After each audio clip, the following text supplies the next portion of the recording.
Hello everyone.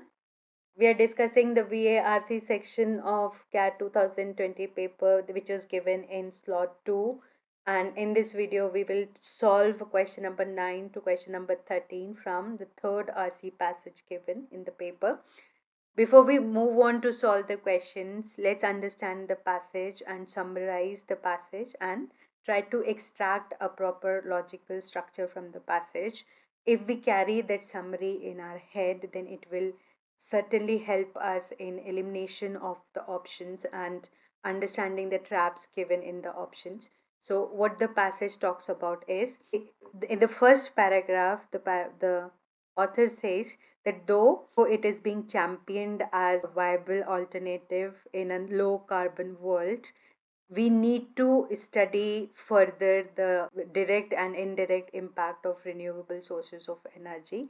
In the second paragraph, he further continues to establish a link between mining activities and renewable sources of energy. And since the renewable sources of energy depend on minerals and metals, which come under communities of marginalized people in Africa, Asia, and Latin America. Increased excavating activities will intensify the existing consequences.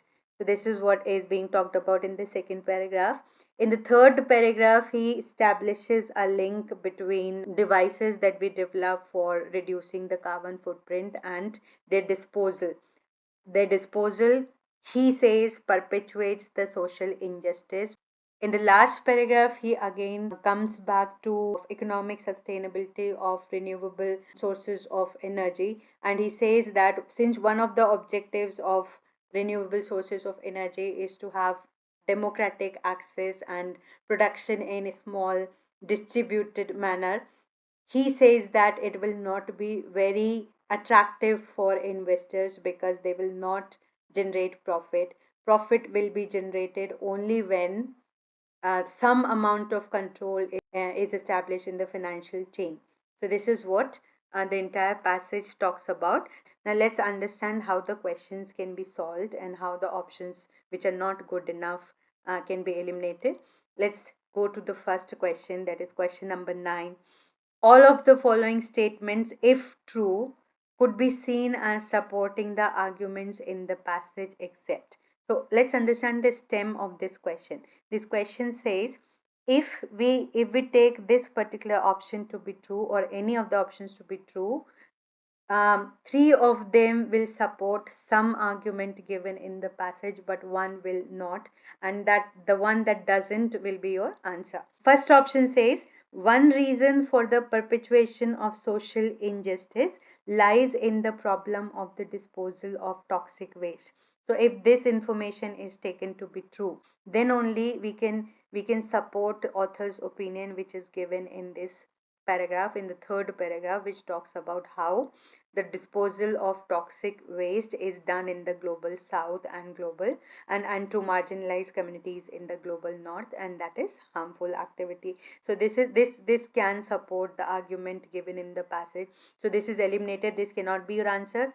The second option says the example of agricultural finance helps us to see how to concentrate corporate activity in the renewable energy sector. So if this information is true that we can draw lessons from agriculture finance, only then the author can continue it with this line in the passage, as agricultural finance reveals.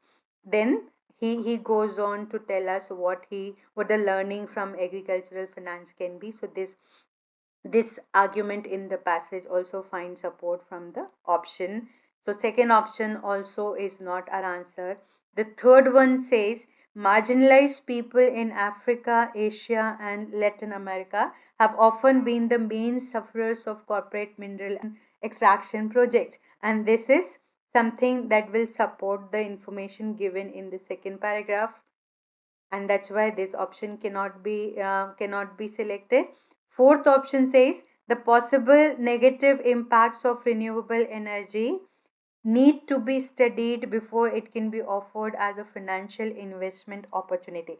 When we read the first half of the option, we know that the possible negative impacts of renewable energy need to be studied. This argument is being developed in the first paragraph, but the reason for this studying of impacts of renewable energy is not that it has to be offered as a financial investment opportunity.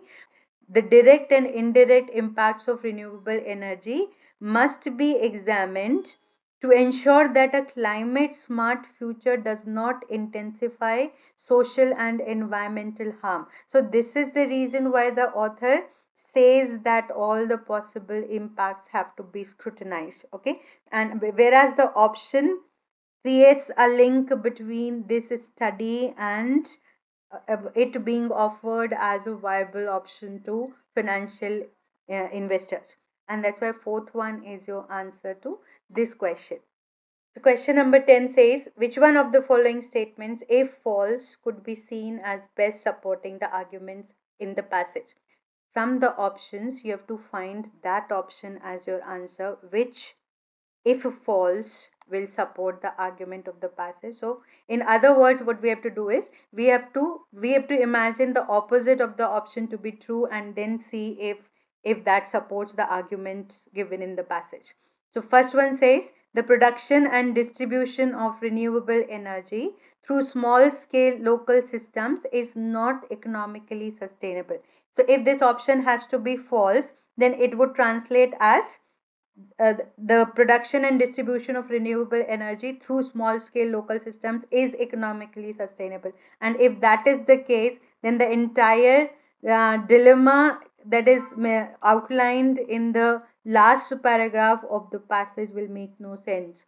So the last paragraph of the passage mentions that it is not sustainable, it will not attract capital, it will not generate profit if it keeps being restricted to small scale production. Okay, so that's why this is not our answer. Second one says, renewable energy systems are not as profitable as non renewable energy systems. If we imagine the opposite of this, renewable energy systems are as profitable as non renewable energy systems. If this is true, then there is no need for this passage to be written, because the passage is exploring the idea of how it can be more profit oriented, and how more investors can be made interested in this sector. So if it is already as profitable, then there is no context for writing this passage. So this second one is not supporting if it is false.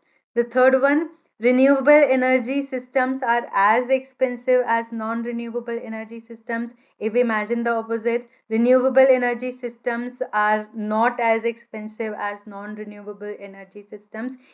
Even if this is true, it doesn't support any of the arguments given in the passage, because the passage is not talking about which energy is more expensive and which energy is not that expensive. Okay, so this comparison doesn't feature in the passage anywhere. So a parallel argument we cannot find from the passage that this might support. The fourth one says, renewable energy systems have little or no environmental impact.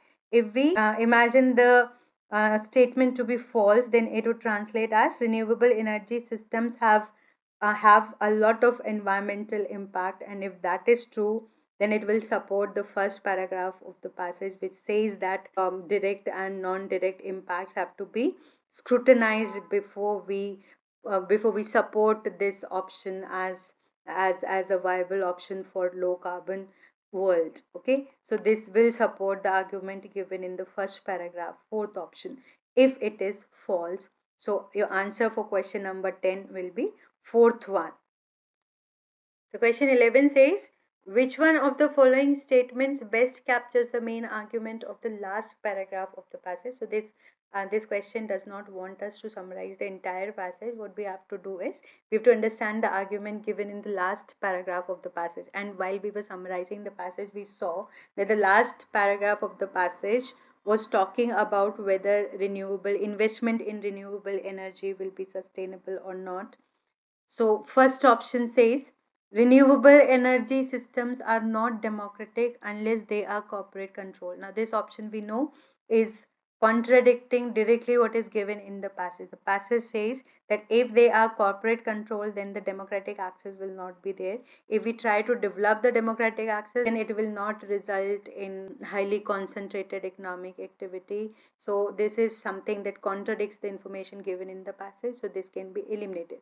Second option says renewable energy produced at the household or neighborhood level is more efficient than mass produced forms of energy. So we know that in the last paragraph there is no comparison between domestically developed renewable energy and mass produced forms of energy in terms of efficiency. This information comes from outside the passage, and that's why this is not the option that we can mark. Third one says most forms of renewable energy are not profitable investments for institutional investors. As the passage says that they can be profitable, profit generation can happen if we can establish some amount of control at some level in the financial chain. The production and trade happens in highly concentrated form. So if that happens, then it will become profitable, and that's why this is not a good option to select. The fourth one says the development of the renewable energy sector is a double-edged sword. So double-edged sword is an idiom used to denote something which has both favorable and unfavorable consequences. As the promise of renewable energy says that it can be made available to common man, because and it can be produced in small household systems. So if we focus on that, then it ceases to be financially attractive to big corporates, and if big corporates do not start investing, then it will not be economically sustainable. If big corporates start investing and we have to make it economically viable through concentrated forms of corporate activities, then the democratic access will be compromised. So it is a double edged sword. This is what is given in the last paragraph of the passage. So fourth one captures the essence of the last paragraph, and that's why this is our answer. So question number 12 is a simple inference question, and we are directed back to first paragraph of the passage. The question reads, which one of the following statements, if true, would be an accurate inference from the first paragraph of the passage? We do remember the content of the first paragraph of the passage, and we just have to mentally compare whether it's true or not, and we can eliminate the options. It's a simple question. First option says the author has reservations about the consequences of non-renewable energy systems.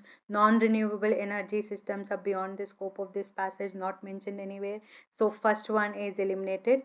The author's only reservation is about the profitability of renewable energy system, and the author's reservation is regarding direct or indirect impact on the environment and people and society in general.